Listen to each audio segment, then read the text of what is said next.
Bonjour François Legault. Bonjour. Vous êtes le Premier ministre élu du Québec. Vous n'avez pas de mal à former votre gouvernement, comme certains. Non, ben, c'est toujours difficile parce qu'il faut choisir les bonnes personnes, mais aussi dire non à d'autres personnes.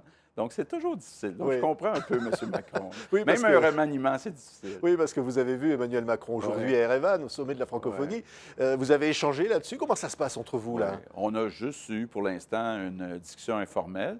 On s'est promis de se fixer un moment où on va prendre le temps de passer à travers les dossiers puis se parler d'économie. Parce Oui. que, bon, moi, je suis un homme d'affaires. M. Macron aussi était en affaires. Puis je pense qu'on peut faire plus d'échanges entre le Québec et la France. Puis nous, ça nous permettrait d'être moins dépendants des États-Unis. Oui, c'est-à-dire plus d'échanges, au fond, c'est quoi? Oui. Bien, les C'est- exportations, il faut regarder les produits, il faut fixer quelques industries dans lesquelles on peut augmenter les exportations dans un sens et dans l'autre. Puis moi, je voudrais aider la France à exporter davantage en Amérique du Nord et que la France m'aide à exporter davantage en Europe. Vous savez, le Québec, je le disais, 70 de ses exportations aux États-Unis, mais seulement 14 dans l'ensemble de l'Europe. Donc, il y a un potentiel à développer. Oui. Puis, évidemment, il y a l'Afrique.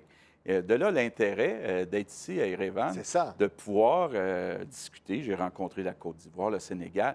Et la francophonie nous permet de développer des échanges et puis concrètement, là, de travailler à développer des relations qui vont amener plus d'exportations dans un sens et dans l'autre. Puis l'Afrique, pour moi, il y a beaucoup de potentiel. C'est l'avenir de la francophonie, Oui. mais aussi économiquement, il y a beaucoup à faire en Oui. Afrique. Alors, votre slogan de campagne au Québec, c'était faire plus, faire mieux. Oui. Vous diriez que la francophonie doit faire plus, faire mieux. Vous avez dit, d'ailleurs, en annonçant que vous ne soutiendriez pas Michaëlle Jean, qui pourtant est canadienne, à sa Ouais. réélection, vous avez dit, il faut changer de style de gestion. Oui. Ben oui, puis je voyais M. Macron qui en parlait un peu aussi dans son discours aujourd'hui. Il faut que ça donne des résultats. Il ne faut pas que ça soit juste l'occasion de se rencontrer puis se dire bonjour.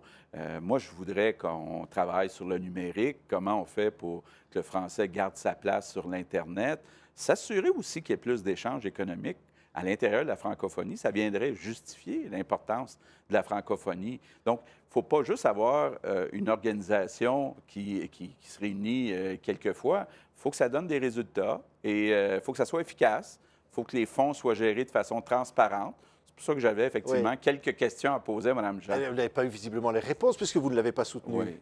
Oui, bien, bon, j'ai demandé les réponses. J'ai été nommé il y a quelques jours. Oui. Donc, je lui ai demandé des questions dans les derniers jours. Mais en même temps, j'ai bien vu là, qu'il y avait un consensus qui se faisait autour de la candidature rwandaise. Et je pense que c'est une opportunité, justement, de montrer l'Afrique et puis, ensemble, de construire la francophonie. Puis l'avenir de la francophonie Oui, passe parce que ça passe par aussi l'Afrique. par ces relations entre le Québec et l'Afrique. Ça Oui. aussi, c'est important, parler des relations avec l'Europe, mais au-delà. Oui, effectivement, bien, on parle d'un grand nombre de personnes, puis on a en commun de parler français. Et la France, c'est un peu dans la même situation. C'est pas toujours facile avec l'Allemagne, avec les pays autour, mais l'Afrique, c'est une belle opportunité, mais il faut travailler concrètement. Je disais ça aux présidents, les différents présidents que j'ai rencontrés. Il faut se fixer des objectifs chiffrés, il faut augmenter les exportations, il faut fixer quelques produits qui ont du potentiel à développement, puis y travailler. Oui. Et au-delà, il faut défendre aussi la langue française. Parce qu'au fond, le Oui. Québec est quand même toujours à l'avant-poste de cette lutte. Oui, puis bon, certains me l'ont reproché parce qu'une des propositions qu'on a faites en campagne électorale, c'est de dire à l'avenir, les nouveaux arrivants au Québec devront réussir un test de base en français. Bon, il y a certains qui n'ont pas aimé, mais quand je regarde l'année dernière, le Québec a reçu 50 000 nouveaux arrivants. Il y en avait 56 qui ne parlaient pas français. Donc, ça devient une question mathématique. Ça va peut-être prendre 25 ans, 50 ans, mais surtout à Montréal, le français pourrait disparaître. Puis moi, je voudrais que mes petits-enfants vivent en français. Oui, mais vous avez dit aussi qu'il faudrait moins d'immigrés. Oui. Ça Ben, aussi, c'est. oui. On vous a un peu caricaturé là-dessus. Vous n'avez pas Oui, l'impression? j'ai eu le droit au baiser de la mort un peu de Mme Le Pen. Puis je veux le dire. Elle vous a félicité, c'est Elle ça? m'a félicité, alors que moi, je refuse toute association avec Mme Le Pen ou avec tout parti populiste. Nous, ce qu'on a constaté, c'est, bon, plus que la moitié des nouveaux arrivants ne parlent pas français, puis il y en a plus de 20 qui ne trouvent pas un emploi. Donc, il y a un problème d'intégration. Puis c'est pour ça qu'on a sorti l'idée de dire en prendre moins, mais en prendre soin. Donc, faire un pas de recul à 40 000.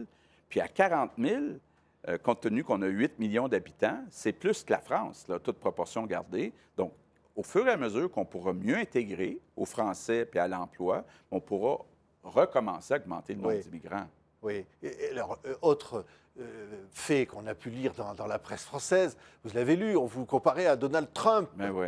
Mais ça, c'est vous qui dites, au contraire, vous dites, il faut un peu s'éloigner des États-Unis, il faut se rapprocher de l'Europe. C'est ça que vous dites, monsieur? Oui, mais c'est parce que je suis un homme d'affaires. C'était peut-être une comparaison facile à faire. Oui, je pense qu'on peut faire mieux en économie. Puis pour moi, c'est important.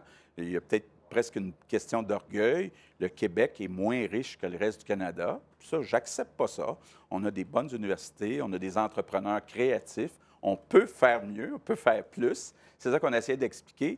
Mais non, M. Trump, c'est une autre approche. Oui, c'est la notion de vivre ensemble qui domine ce sommet aujourd'hui. Au fond, c'est quoi le vivre ensemble quand on est québécois? Oui, bien, les Québécois ont toujours été accueillants. Je pense que tout le monde qui vient faire un petit tour au Québec voit les Québécois sont accueillants. Ils aiment ça, comme on dit en québécois, avoir de la visite. Mais il faut aussi s'assurer, puis il y a une certaine inquiétude, comme un peu partout dans le monde, de dire est-ce qu'on va protéger notre langue, est-ce qu'on va protéger nos valeurs fondamentales. Donc, le vivre ensemble, il faut s'assurer que les nouveaux arrivants ne fonctionnent pas en marge de la société, mais s'intègrent d'abord pour leur bonheur à eux. Oui, vous disiez à l'instant, je suis un homme d'affaires. Mais votre parcours est incroyable, monsieur Legault. Vous êtes issu d'un milieu populaire, on va dire. Et vous avez monté une entreprise incroyable, c'est Air Transat, l'une des plus grandes réussites au fond du Québec. Vous dites, au fond, votre exemple, c'est quoi? Vous vous dites, ce que je fais, on peut le faire? Oui, effectivement. Écoutez, moi, j'ai emprunté 50 000 donc peut-être, je ne sais pas, 30 000, 40 000 euros en cachette de ma mère. Parce que c'était beaucoup d'argent pour ma famille. Et puis, bon, on a, avec deux Français d'origine, Jean-Marc Eustache, Philippe Sureau, on a démarré cette entreprise, au début toute petite. Puis là, bon, aujourd'hui, c'est un beau succès, Air Transat. Donc, ça me permet de faire de la politique de façon indépendante. Donc, comme je le dis en québécois, je ne suis pas achetable. Et pourtant, vous voulez mettre plus d'argent, vous l'avez dit, dans le portefeuille des Québécois. Oui, c'est ça votre idée, hein? Oui, bien, l'éducation, c'est important. Mais il faut aussi que les familles de la classe moyenne soient capables de compter sur des revenus additionnels. Les impôts, les taxes, un peu comme en France, sont très élevés au Québec. Oui, ben ça c'est vrai. Vous l'avez dit à Emmanuel Macron. Il va peut-être vous écouter. Oui, puis on s'est promis de se voir, prendre le temps de discuter ensemble. Mais M. Macron aussi a démarré un nouveau parti, puis a été élu. Bien, moi, j'ai choisi il y a 6 ans et demi. C'était un peu plus long que lui. C'est étonnant, votre réussite. C'est incroyable. Un peu comme quand on a démarré Air Transat, on a démarré un nouveau parti qu'on a appelé la Coalition pour l'avenir du Québec. Et puis, en 6 ans et demi, on a réussi à prendre le pouvoir avec un bon gouvernement majoritaire. Donc, on a les coups des franges pour la suite des choses. Et vous avez fait bon voyage avec M. Trudeau dans le même avion pour venir ici. Oui, on n'est pas toujours d'accord, M. Trudeau et moi. Pour moi, c'est très important de protéger le français, protéger nos valeurs. On a des débats aussi sur les signes religieux. Nous, on propose d'interdire les signes religieux, mais vous avez peur un peu de ce communautarisme qui peut... Non, tout ce qu'on veut, c'est les personnes en autorité. Par exemple, les policiers, on voudrait qu'il y ait une apparence aussi de neutralité, donc interdire les signes religieux. M. Trudeau n'est pas d'accord avec ça. Donc, on a des différends, mais on veut tous les deux travailler pour améliorer l'économie du Québec. Un dernier mot, c'est Charles Aznavour qui est célébré ici. Vous savez combien il a débuté au Québec? Il a commencé dans les boîtes à chansons, Charles Aznavour. Écoutez, moi, c'est un de mes chanteurs préférés. Hier encore, je pense que c'est une de mes chansons, sinon la chanson que je préfère. Et puis oui, il est venu souvent au Québec, Charles Aznavour. Et puis on l'aimait beaucoup, on l'aime encore. C'est un grand. Oui.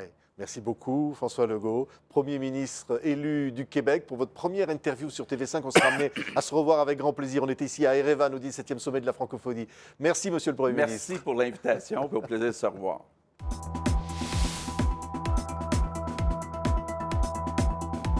Au revoir tout le monde.